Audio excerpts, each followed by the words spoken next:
Welcome to Upside, where every week we dig into the real news that goes on behind the headlines affecting European venture. Today, it's Mads, myself, and Ben Prade. Ben is an investor and operator from the firm Bullhound Capital, which is the investment arm of GP Bullhound. They're an advisory business and growth investor based in 13 countries with 120 staff. Ben, I hope I'm doing you proud here. You can always chime in anytime you like. Chime in anytime you like when I get it wrong. Ben focuses on deep tech, AI, quantum, and space, as well as dual use. Previous investments is pretty much the who's who of everybody there is in household names: Klarna, Spotify, Revolut, Slack, and all the cool shenanigans. Now, on this week's show, we have the VC funding environment. Ben, I think that's one of yours. We're going to lean on you for that one. Nobel Prizes, and one in particular, what that means for Europe. What's going on that's creating all the talk of AI bubbles. Terror from China. And the $1.5 trillion chasm between the US and the EU.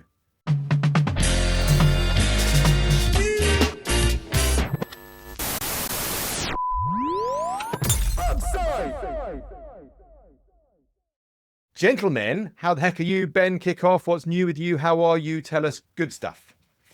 Yeah, all very good. Thank you very much for having me back, guys. I love the podcast. I'm a follower every week. So things are good. You know, it's that kind of time where we're kind of on the swift downhill into Christmas, trying to get as much done before the end of the year as possible. The middle of October, man. I know. It goes quick these months, right? Dude, it's half term. It's half term.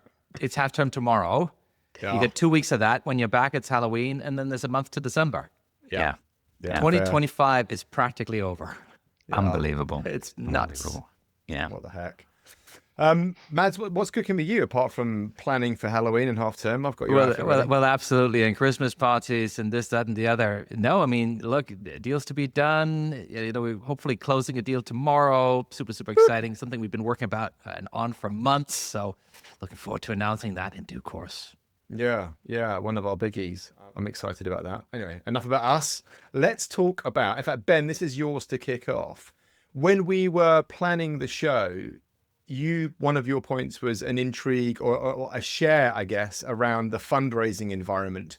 Now, many of our listeners are founders and many are in our VC ecosystem. But this affects everybody. So what's your insight take on the fundraising environment? Yeah, so I guess in my role, I do tend to take on a lot of the fundraising responsibilities for the group. And, you know, it's a roller coaster ride, as always, with fundraising. I mean, I think people always kind of underestimate the importance of fundraising in our business. I think we probably all do a lot more fundraising than we care to admit. Always be fundraising, baby. Always be fundraising. So, yeah, I mean, down the years, lots of interesting learnings, really. I mean, we know that there was a big pullback after the kind of the hype of 21, 22. And I think, you know, what's really shocking still is that there is less and less money coming into VC generally from investors. Still? Less funds. Less funds being raised, less funds out there. Generally, what you're seeing is there is, I don't want to use flight to quality because that's not fair on emerging managers, but there's maybe a flight to brands people recognize a little bit more. So at least, you know, 25% of all new funding goes into the top 10 brands. I think 75% of all funding goes into the top 30 brands. So really then emerging managers and other kind of more experienced managers are fighting it out for the last 25%.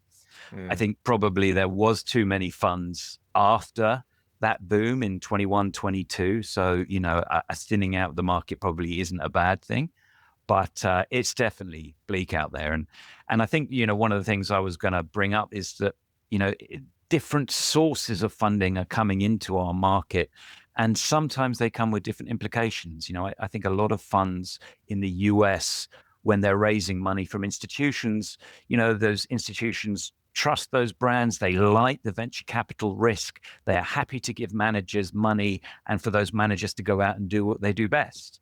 But we're seeing a lot more in Europe, you know, that the work that the European Investment Fund has done has been fantastic over the last 10, 15 years to stimulate VC. But, you know, as more and more government money comes into the sector, you have countries that want to have an impact on their own local technology ecosystems. sometimes that money comes with strings attached.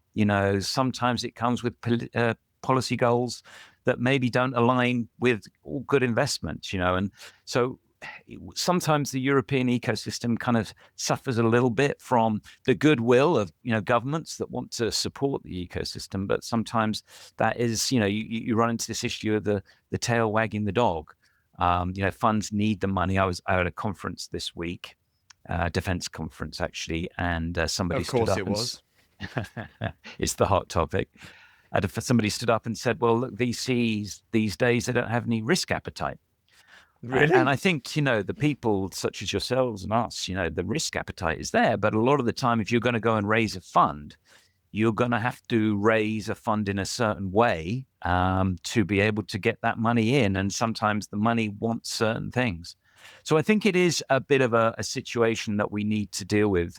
You guys have talked a lot about accessing true private capital in Europe, and we won't kind of open that can of worms again, but about pension funds just not investing locally and not having the skills and the understanding to invest in tech. But it is, it's critical. It's critical for us, isn't it? The other thing, of course, is DPI. I know you guys have talked about this as well. DPI is money coming back to investors that have invested in our asset class. That is probably still not as much as people would hope. So there is a lot of money gummed up in the system that needs to come out. But, there are chinks of light. We're seeing the Klarna IPO is a great moment for Europe. Many, many funds across Europe and family offices and individuals are invested in Klarna. So once that lockup comes off and, the share price is holding up reasonably well, there'll be liquidity coming back through the system. So that should be good. So it's, interesting times. I think, that a lot of funds that shouldn't really have been in our sector are being weeded out. So I think the quality will remain. So the future is bright, but there are issues to deal with. Well, we are called Upside, Ben. So I love you for finishing on that little upside. Mads, before we move on to the Goldman's purchase, any reflection, because you're obviously out and about meeting LPs, any reflections from you on the fundraising environment? There's obviously a lot of capital that's coming into technology broadly right now, and a lot of that is going into AI. We've seen some of the rounds that are being raised by the OpenAIs and Anthropics and XAIs of this world, and they are absolutely massive. And I suppose to some extent that might be crowding out other things because everybody wants to chase, as Ben says, these marquee names, these massive, massive brands. But we know that there's going to be value created in many, many places. And so to some extent, it's probably a good thing because that means there's, everybody's chasing these few big names and as all that capital is going in there, there's a little less focus on some of the gems out and about. So actually, I think there are a lot of amazing investment opportunities right now if you take the time to work, if you're not worried about rolling up your sleeves and knowing that it's not about just writing a check. You're going to have to do some work to support the founders, support the entrepreneurs to build good companies. Yeah. And my sense is, now we're in fundraising mode as well, that the conversations we're having this time around are a lot more open and fluid. It feels like there are more people in Europe that are willing to have conversations around early stage venture and the innovation, these early pieces. So I think there is, and I'm going to also be a bit upside-esque. And I think there is a little bit more intrigue and appetite around AI and defense and resilience and all these conversations that are going on around Europe, which I find actually quite positive, even though it might be happy ears. We will see. Now, we're going to actually, before we go into the Nobel Prize piece, the other thing that was on your mind, Ben, was this Goldman's purchase. So Industry Ventures has just been bought or acquired. Now, I was looking behind this, nearly $1 trillion, 965 million, billion. So, but 300 million appears to be contingent on future performance. So I'm not quite sure what's cash, what's not, what's what. But why was this on your mind, Ben? Well, I thought it was interesting because, it's the more traditional finance industry getting more involved in our industry. So, they play an important part in the ecosystem, Industry Ventures. They are a secondaries fund. So, by definition, they're buying other people's stakes in VC funds. They're not just secondaries, though, are they? They're fund of funds. They do some direct, but they're known as a secondaries fund. Is that fair? That's right. Yeah, I think so. Yeah. I think it all adds up to creating liquidity for the industry, which is a good thing. I mean, these groups are known for pushing quite chunky discounts. So, when you're looking to find some liquidity, they're not going to be doing you any favors, but that's fine. That's the business model. But what's really interesting for groups like Industry Ventures is that, they have 700 funds on their books. They are investors effectively in 700 different funds. Below those funds, there's 10,000 underlying company holdings. So as investors, of course, they're picking up all the data, all the quarterly reports from these funds and the progress. Is that what Goldman's wants, do you think? Is that the angle? Because there's two for me. One is them getting into alternatives, as in into venture and other. But do you think it's the data piece? Where do you think the angle is? Goldman's are super smart, right? I think it is a data piece as much as anything, but I think what that data really activates for them is the ability to price lots of private market companies really accurately. And also, as we talked about a little bit earlier, a lot of money is stuck in VC. A lot of maybe high net worths came into that during the boom and are looking for liquidity. Some of these funds are up quite nicely, so are happy to take a small discount. And so for Goldman's, that has a very active wealth management division, being able to offer this as a product to their clients, as we can kind of clean out any illiquid products you've got stuck in your portfolios and allow you some cash to invest with us somewhere else. I think it's a fantastic move. And I think the price is relatively modest. I think it's a great deal for Goldman's, and it's a great deal for the guys at Industry Ventures too. But I think it is a really interesting indication that, the big boys are already looking at this asset class and saying, this is something we want to get involved in. Well, let's see if there's any more purchases going on. I was keeping an eye on fees, and it looks like obviously all the big banks are rinsing the fees at the moment. Maybe there's more to come from being in this asset class as well. Now we're going to change gear. We're going to go, super sideways. I don't think we've ever spoken about Nobel Prizes before, but there is method in the madness, and we are going to talk about Nobel Prizes. And no, we're not going to talk about Trump not winning one yet. This week, the prize awarded for economics went to, and I'm gonna bastardize their names, I'm sure, Mechanicscreative, Aghion, and Howitt. Now, Mechanicscreative only took a half of the prize, and Aghion and Howitt split the other half. I don't know how that works. Do they chew the medal in half? I don't know. But their work is all about explaining innovation-driven economic growth. So why are we talking about that here? Because they've unpacked the role of innovation, governments, VC startups, and incumbents. And obviously, there is a massive highlight on all of that around the challenges facing Europe. But I'm going to lean on you, Mads, because you have unpacked this. Why are we talking about economic Nobel Prizes? Yeah, it maybe feels a bit esoteric, but it's actually very relevant to what we do in venture capital. Now, Mokir, let's sort of put him to one side. He identified some of the prerequisite for sustained growth, sort of going back to more of the Industrial Revolution, the Enlightenment, and what was it that made Europe a fountain of innovation and economic growth at the time, whereas the Aghion Howitt's model is much more relevant to modern times, kind of this creative destruction, where they're talking about firms investing in R&D and how that creation destruction means that new technology is displacing old technology, and that leads to continuous growth. And in many ways, they provide the first rigorous mathematical proof for why growth is driven by these incentives in the economy. It's not sort of something that falls like manna from heaven, or something that is, Schumpeter has been talking about creative destruction for a long time, right? For decades before these guys came along. But they now bring the mathematical proof, and that's why they've won the Nobel Prize. To some extent, you can say this is the theoretical foundation for venture capital, right? It sort of validates why it works. That's not news to people in the industry, we know, but they've now proven that it works. And it's this mechanism that channels the capital. And that is in many ways why governments all over the world are trying to stimulate R&D and venture capital, because these things are essential for growth. Now, if one was to criticize the model, kind of what are they missing? Well, to some extent, you could say maybe the state's role. Forgive me, maybe this sounds terribly European, but if you look at some of the big innovations, let's take the iPhone, almost all the technology in the iPhone, the foundation was laid with government investment. So whether it be the internet or GPS or touchscreens or even semiconductors, right? So much of that came out of government money, government R&D, or government procurement. And then the private sector invests after the state de-risks some of these innovations or inventions with patient capital. Now, the Aghion Howitt model is a little bit quiet on that, but I think we can see in reality that those things are really, really important. So I think kind of economic theory is not stopping with this Nobel Prize. There's much, much more to both sort of document and discuss. Another critical gap is kind of in their model, they talk a lot about innovation and innovation driving growth, but a lot of the late industrializing countries, like a South Korea, like a Taiwan, they didn't necessarily innovate initially. There was a lot of learning and leaning on existing technology and then innovating later on. And the sequence really matters there. And then I would say finally, China, because China is a little bit the bull in this Nobel Prize China shop.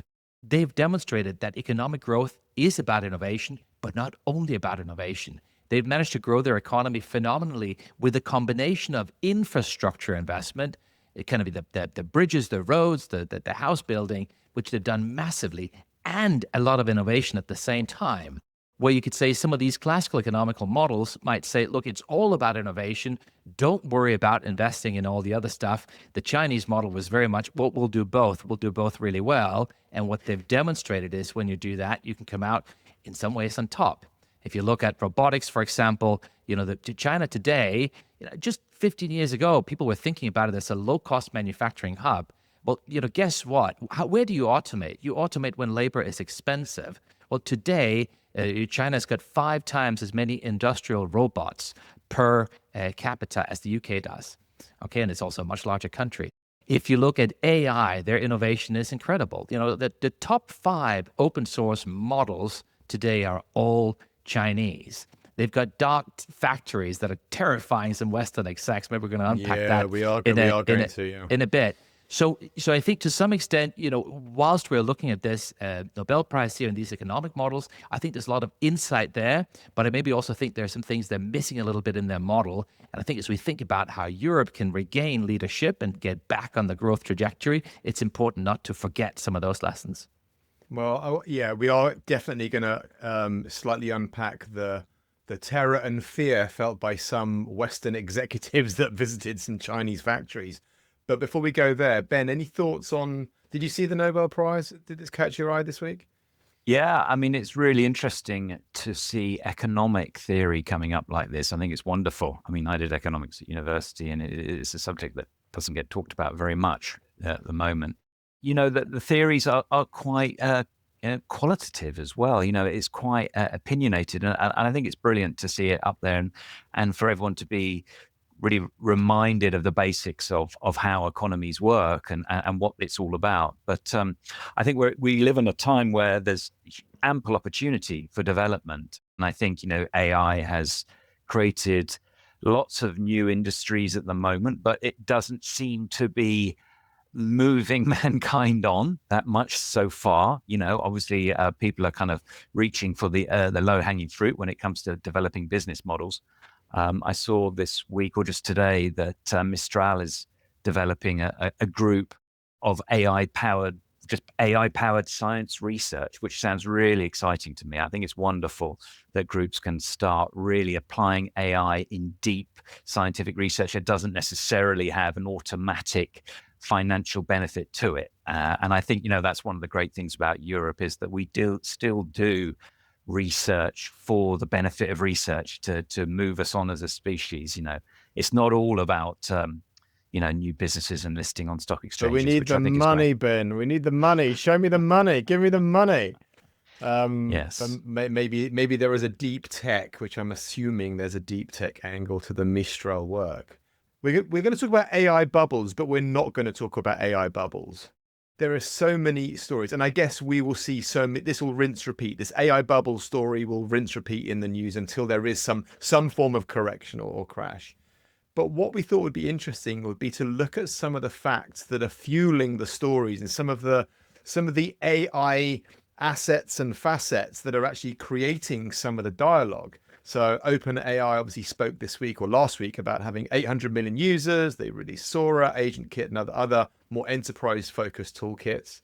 And one thing that also hit me between the eyes was it feels like Sam Altman is building the app that Elon Musk has always wanted to build, this everything app, this ecosystem. So between him and Johnny Ive's pendant, or whatever that hardware ends up being, and all of these applications that live inside ChatGPT, it feels like this is going to be an everything app. So here are some of the other facets that kind of caught our eye that I think I'm going to ask you, Mads, to dig into. So we've got AI and the investor buyer partner circularity challenge. I know we've spoken about this before, but have a look at that. The real Chinese threat using open source, the energy that's required to fuel this next AI boom, the AI monetization attempts that are going on with Walmart, Wendy's, Target, and other more American outfits are now starting to try and monetize AI. So many questions around this. But before we do that, Mads, how else would you tee up the topic of what's going on with AI that's creating all these conversations around bubbles? But you cannot talk about AI without talking about OpenAI right now. Sam Altman, he is absolutely going for it. And we've seen that over the space of 3 weeks, he have made a $1 trillion bet. It's, a trillion here, a trillion there, right? Suddenly it becomes pocket change, real baby. money. As a technologist, as somebody who is excited about what tech can do for us and how it can change the world, you can't help not being excited by the scale and magnitude of this. So he has announced over 3 weeks about 30 gigawatts of new compute capacity to be rolled out over the next few years. Partnership with NVIDIA, about 10 gigawatts, right? And $100 billion investment. AMD, a 6 gigawatt partnership. Broadcom, another 10 gigawatt partnership around custom chips. And then you have the whole Oracle and Stargate piece, which could be, 5 to 10 gigawatt there over a 5-year period. So we're talking about investments of well over $1 trillion over the next decade. It's just staggering. And to put that into context, it's about half as much power, just under half as much power to power this compute capacity as all of the UK consumes. Okay, so take 30 to 35 million people is the power that we all consume over the course of a year is what he is gunning for, saying, I need that capacity to deliver the compute that I need to take on the projects, the challenges that I want to solve. Ben, back to your point about core science, imagine what that scale of AI will be able to help us unlock. And of course, the skeptics are saying, well, is this just about kind of memes and silly videos? I happen to think there's going to be a lot more to it than that. Although hopefully there'll be some humorous stuff mixed in as well. We also need some of that stuff. But we're talking about 20 to 30 new nuclear reactors worth of electricity. This is staggering. Now, his strategy is to leverage other people's balance sheets because he ain't got the money. And this is maybe what we can unpack a little bit when we look at who the two Goliaths are on the scene here, because it's OpenAI on one side and it's Google on the other side. And they have been sort of in this quasi-price war where both are pricing similarly now for the top end model, but Google can sustain that. They can sustain something that is massively cash bleeding for a long time because of the money printer they have in the basement from their search business.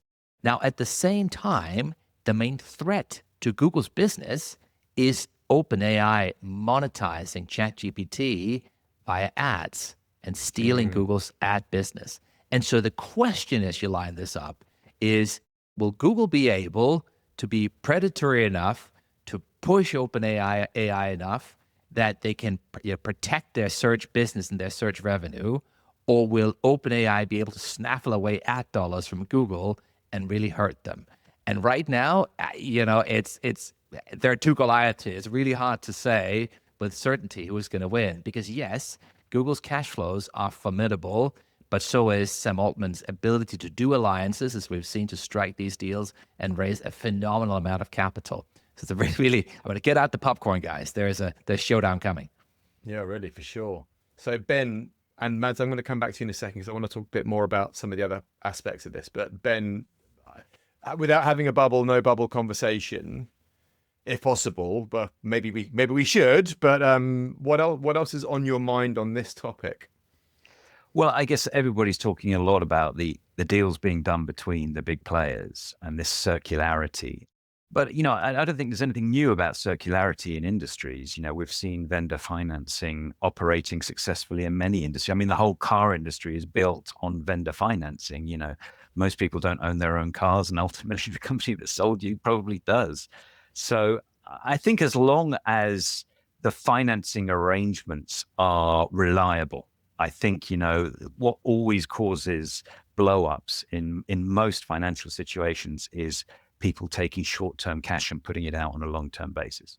So if this vendor financing, or if one company is investing into another company, as long as that capital is safe and doesn't need to get drawn out at short notice, then interdependencies like that are fine. I mean, for me, the problem is the revenue expectations. All the numbers can add up, but one thing you can never control in these markets is the expectations of humans, of investors. And if people's expectations of revenues and what AI will do in the shorter term runs out of line with what is actually going to happen, then that's when the problems start. And then if these businesses are interconnected through various financing loops and equations, then, some kind of correction could be even harder than it would normally be. But personally, I think from our point of view, we don't see AI as one thing. AI comes in many different layers, and it's not just about OpenAI for us. There are lots of industries being built on top of these companies that are super, super interesting for us as an investor. And the more verticalized AI companies become, AI offerings become, and start helping us in our everyday life, both at work and at home, I think those companies can really build lasting models that are very successful. So for us as an investor, we're kind of closer to this space where you've got SaaS companies with data that are becoming AI companies. And that's really interesting for us, because if you look at this kind of bubble kind of narrative, yes, AI companies are trading very, very expensive. But traditional SaaS companies, the multiples they trade at haven't changed that much, really, over the last 2 or 3 years. And there has to be at some point a coming together between the multiples that SaaS companies trade at and AI companies, because ultimately everything will be an AI company in the future. Every company will use AI the same way every company uses internet. So there is an arbitrage there for us as an investor to say, well, which companies are really going to benefit from these changes, and thinking a bit longer term. But yes, in the short term, expectations do drive markets, and it could be a bumpy ride. This is super interesting, Ben. I mean, just to switch a little bit to inside baseball, because I think it's when you analyze this stuff at the unit economics level that things get really, really interesting. The difference is that where SaaS had, people were complaining about SaaS because you had high CAC and kind of there were all the SG&A that sat on top. You had pretty good unit economics, right? You had gross margins that were quite high, and that's completely different here. If you look at Anysphere, if you look kind of the cursor, right, for every time they earn $1 revenue, they'll pay that dollar straight to Anthropic, and that's not covering any overheads. Anthropic will then turn around and pay $1.50 up to one of the hyperscalers, and the hyperscalers will then turn around and pay 12 to $15 over to NVIDIA and CapEx. So yes, right now, all the money, all the dollars are ending up with NVIDIA, and then they're sort of recycling them back in the system. And you're absolutely right. We've seen other models where that's done. But I think the challenge is you've got the negative gross margin all the way down the stack. And then you have the big threat, kind of the fourth gorilla, the fourth Godzilla, if you will, in the block, which are these Chinese open source models. Because if you're Anthropic, and right now, you're already at negative gross margin because of the cost you have to hyperscalers, and you have a substitute that only is 6 months behind you in terms of performance, you're really going to have to run fast to make a business out of what you're doing. The battle you're going to see is going to be between the current application companies like an Anysphere, right, Cursor, and then the LLM, the frontier labs, that are going to want to move into the application layer to try and steal their lunch and protect their margin. And we've seen that now with OpenAI rolling out their agentic workflow builder, which is, I think a huge threat to N8N. N8N is a great company, just raised a great round. I think it's a beautiful platform. But if you've got to face off with OpenAI, I mean, it's a pretty formidable company. And Sam Altman has said several times, if you are doing something adjacent to what we're doing, we're going to steamroller you, because we can raise more money, we can burn money for longer, right? And we've just got that power to keep on keeping on, as it were. I think there's going to be a very, very exciting shakeout. I think your analysis is absolutely right. The ultimate value will be in stuff that is verticalized enough and has enough of a moat from knowledge and data that it can't easily be substituted by, a Chinese open source model. And I think what's interesting, just to expand on that, though, once you get into that competitive situation, then that comes back to the old school model then, right? Because if you've got two big companies going at each other, maybe even against smaller companies, then sometimes the defining factor as to who wins comes down to simple things like, user experience. So, Spotify is always the great example we use. They didn't invent streaming. They just did it better. The whole experience was just joyful when you used it. And they added on smaller things that made you even more hooked onto their software. And in the end, they became a $150 billion company, and all the other streaming companies disappeared. And it wasn't that they had more money so much, that they were just brilliant at what they did. The product was beautiful and the user experience was great. So I think these factors will start to come into play as well as people build loyalty in these new products. I agree. The only challenge or the only kind of caveat to Spotify is I think they only made a margin. Was it this year? Was their first ever profit? So they were obviously doing an Uber and shoving all of the investment capital into the marketing bucket and the operations bucket. But it is a sublime product. So I agree with you. But let's stay with China. I was reading this week about some execs who went to China, and I'll give you some of their quotes. But the headline read, Telegraph headline, executives returning shaken from China visits. They've got more salacious and more clickbaity I've seen over the years. But so a bunch of these Western execs visited various manufacturing plants, including, as you said, Mads, dark factories where there are no humans at all. Some of the quotes coming out of their mouths, most humbling thing I've ever seen. Their cost and quality far superior to what I see in the West. If we lose this, we do not have a future at Ford. This isn't competition anymore, it's economic war. So this feels like a big deal. I mean, obviously there's going to be a whole bunch of colorful adjectives and superlatives when you hear these stories, because newspapers need to sell headlines. But there's a lot of reality behind this. And Mads, you've touched on a bit of this, but could you unpack a bit more for us?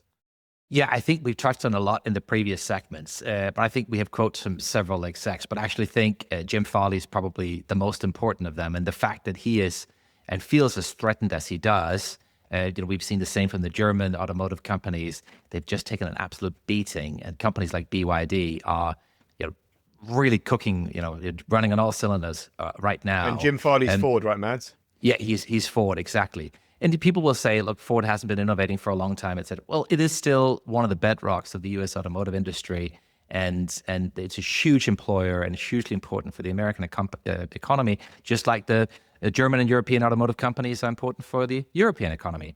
And so the fact that the execs are going to China, seeing what's happening there, and coming back as shaken as they are, when if you'd asked them 10 years ago, they might have said, look, no hope, no chance that the Chinese will be able to compete with our quality in the automotive sector. Just shows you how far China has come. The latest numbers I saw said that BYD is outselling like the Minis and the Land Rovers in the UK now. Yeah. Right. I mean, that's just a huge. I see them on the streets. Yeah. You didn't see them 6 months ago around. I live in the middle of Kent, and you didn't see them. And now and maybe I'm looking for them now, but you see BYDs everywhere. And they are pretty cool cars, right? Yeah. There's a lot of tech in there. One of the things you ask Eric Schmidt, ex Google CEO, and he'll say, look, while the U.S. is focused on this notion of AGI and piling all the money into AGI, the Chinese sort of say, listen, but it's probably not going to be AGI. We'll just make these great open source models. They're almost as good. Yeah. And then we'll put them into everything, all the hardware we make. There is a risk that in the West, we are sort of going to be a little bit navel-gazy, and we're going to go after this moonshot project, and the rest of the world is going to be, populated by robots, cars, trucks, lawnmowers that all have Chinese AI embedded because it's open source and it's free and it's pretty. Bring on the good. Tariffs, baby! Bring on the tariffs. So yeah, there some interesting developments there. Has China won already? Of course not. We are still in the early innings here, but there's a lot of work to do. There's a lot of work to do to, the U.S. is, you could say, is ahead in proprietary models. And we have companies, we have Mistral in Europe that probably is, but they're on par with the Chinese models right now. They've fallen behind, and we have work to do to catch up. But a lot of this is robotics, right? I mean, a lot of what and where Europe, I guess, when we'll talk about this maybe later. But a lot of this is the automation of factories. That's the main thing. Like you were saying, it's the application of AI and tech that has really stirred the soul for these execs. Is that fair, Matt? 100%.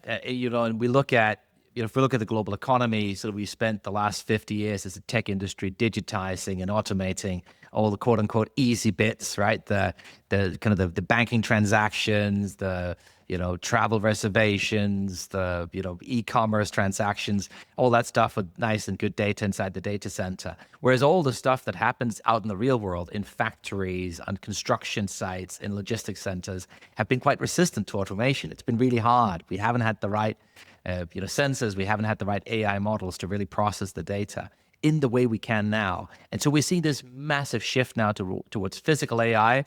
If you talk to Jensen Huang, he'll say, listen, what we're doing right now with agentic is super interesting, but physical AI, that is going to be an order of magnitude bigger. So I think, a lot of the smart money is looking there. And I think that's where the big opportunity is. And we're just going to be careful that we don't cede all of that territory to China before the race has even started, so to speak. Do you not think it's too late? No, I don't think so. I mean, if you reverse this, if you go back 10 years, people were saying that China couldn't build cars that could compete with the West. I remember the jokes. Yeah, I remember the jokes about, I mean, China was a developing, country 2 decades ago, right? I mean, you can do a lot in a short span of time if you are motivated and focused and you take the right steps. And that's what we have to do. But I think if we do that, we've got everything to play for. Ben, what would you add here?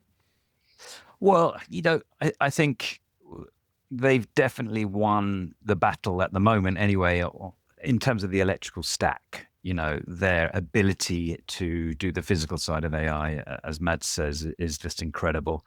They are unencumbered also by having to assign moral value to certain externalities that business or manufacturing can create.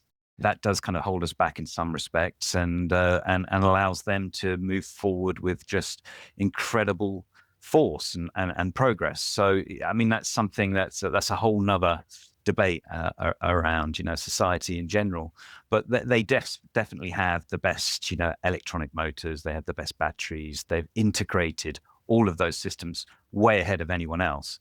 So the physical manifestation of AI is at the moment definitely in their court. But as Mads says, I'm positive. I think we can come back, and the US is obviously on a roll in many respects too. So it's interesting. It'll be interesting over the next few years to watch what happens. So what can we do? I mean, I remember when we were talking about doing this pod, I wrote down the US has the money and China has the real applied tech. So US has the money, foundational models, AGI push, and all the stuff that you mentioned, Mads, but China is actually doing the do. They're doing the hard stuff at the coalface. But what should we do? And just for some context, before we dig in, I was looking at JP Morgan. Now they've launched their Security and Resiliency Initiative, which is a 10-year, $1.5 trillion plan aimed at supporting the US in key industries over there. And that's a single US bank thinking like this. So what can we do? Where can we do it? And this is the last topic, so we are going to end on an upside. Otherwise, I'll shoot everyone in the face. But Mads, where would you start? No, I mean, I think just huge respect for Jamie Dimon and the powerhouse he's built at JP Morgan. And I think it's a fantastic announcement he's made.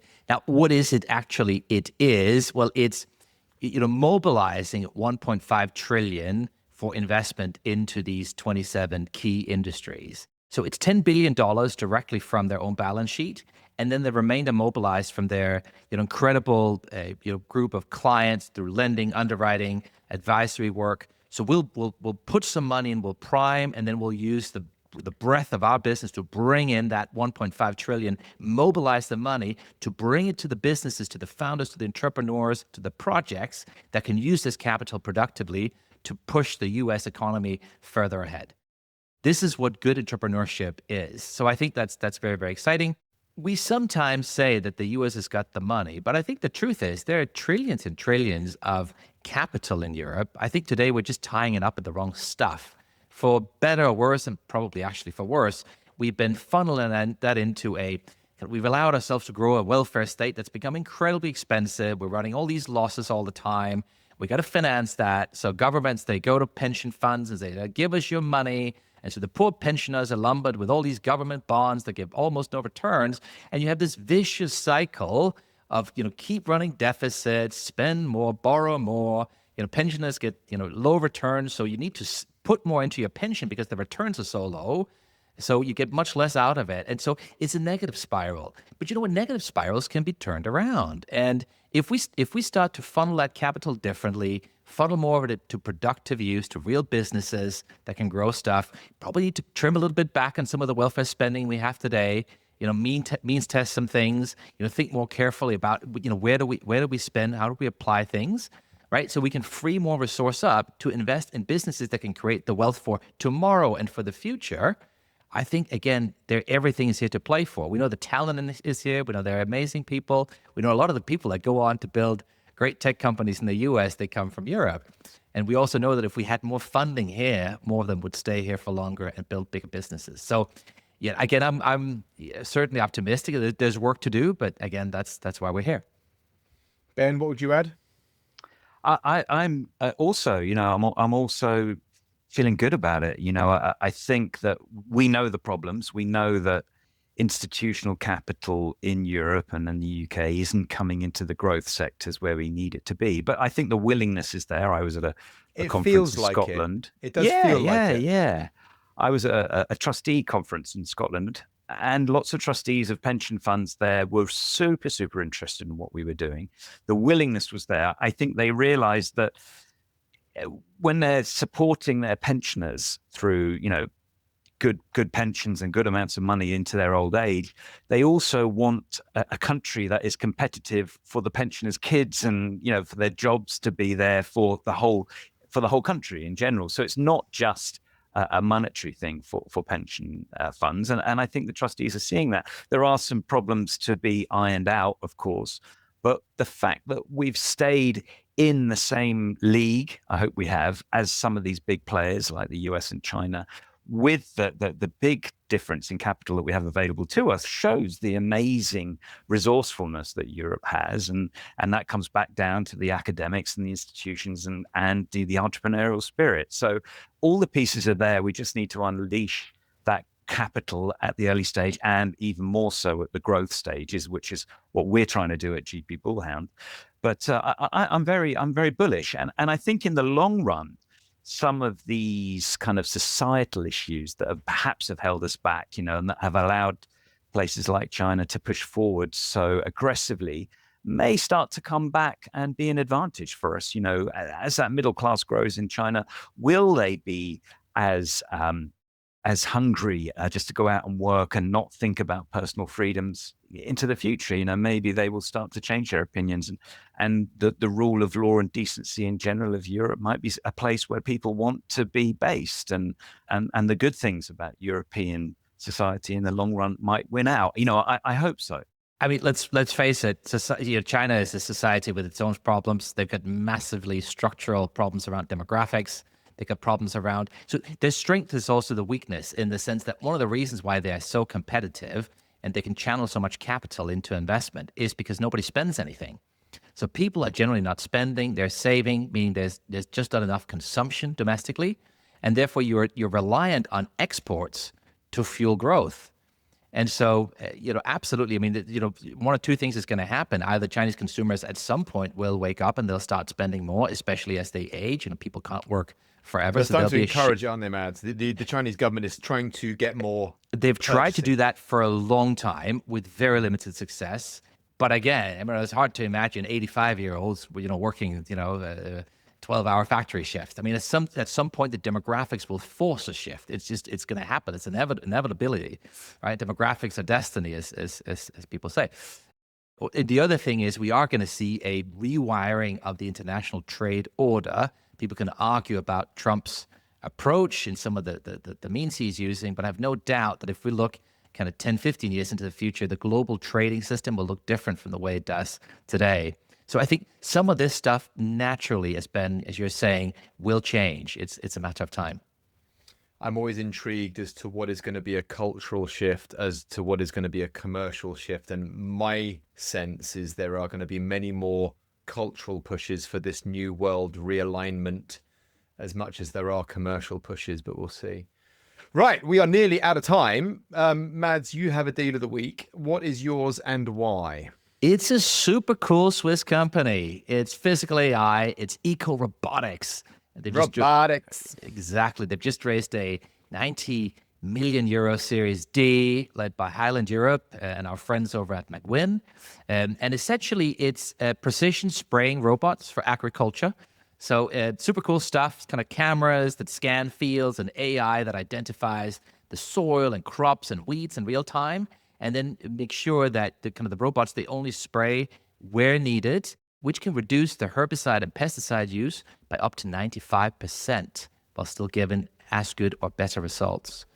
So something that's both economical and sustainable. How about that? That sounds very zhuzhy. Yeah, absolutely. Operating in 20 countries already, and I'm hoping they'll go much, much further because it's a great business. Well, there you are, landing on physical AI. What could be better? Gentlemen, thank you so much for your time. You've been listening to Upside, and we'll catch you next week. See you in the next one.